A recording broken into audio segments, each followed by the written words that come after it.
Mərhəmətli və bağışlayan Allahın adıyla. Nəhcül bəlağa. Ey insanlar! Allah gərək sizi əzab və cəzadan qorxan gördüyü kimi, nemət və bəxşişlərindən də qorxan görsün. Ey nəfsin istəyinin əsirləri, dayanın!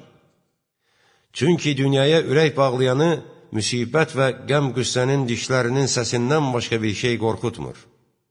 Ey insanlar! Nəfslərinizi ədəbləndirmək və islah etməklə özünüz məşğul olun və onları nalayiq xislət və vərdişlərə cürət etməkdən qaytarın. Birinin ağzından çıxan söz barəsində nə qədər ki, yaxşı ehtimal verə bilirsən, pis güman etməməlisən. Eyb və nöqsan sifətlərdən pak və uzaq olan Allahdan hacət və istəyin olanda, öz istəyini Allahın Peyğəmbərinə salavat göndərməklə başla və sonra öz hacətini istə. Çünki Allah ondan istənilən iki hacətdən birini qəbul edib, digərini qəbul etməməkdən çox-çox səxavətlidir. Abrına simiclik edən kəs, gərək mübahisə etməyi kənara qoysun. İmkan yaranandan qabaq tələsmək, münasib vaxt və fürsət yaranandan sonra süslük etmək, axmaqlıq və qanmazlıqdandır. Olmayacaq şey barəsində sual soruşma. Çünki mövcud şeylərdə sənin üçün məşğuliyyət və iş var. Başqasından bəyənmədiyin şeydən uzaq olmağın ədəb və zinəti sənə bəsdir. Elm əmələ bağlıdır.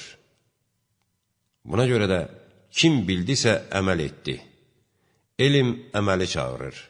Əgər onu qəbul etsə, həmin elmdən xeyir görülür. Əks halda isə elm əməldən uzaqlaşır. Ey insanlar! Dünya malı məhvedici, vəba gətirən doğranmış quru otdur. Buna görə də köçmək və qalmamaq onda qərar tapmaqdan daha xeyirli olan otlaqdan uzaq olun. Ruzi və xörəyi onun sərvətindən daha pakdır. Onda çoxlu sərvət toplayanın kasıb və yoxsul olması hökm edilib. Həmçinin ondan ehtiyatsız olan kəsin rahat olmasına kömək edilib. Dünya, onun zinət və bəzəyinin heyrətləndirdiyi kəsin iki gözünü də anadan gəlmə kör edib. Onunla dostluğu öz peşəsi edən kəs fikir və zehnini kədərlərlə doldurar və həmin kədərlər onun qəlbində istiraba səbəb olar. Bir iradə və istək onu məşğul və giriftar edər. Digər bir iradə və istək isə onu qəmləndirər.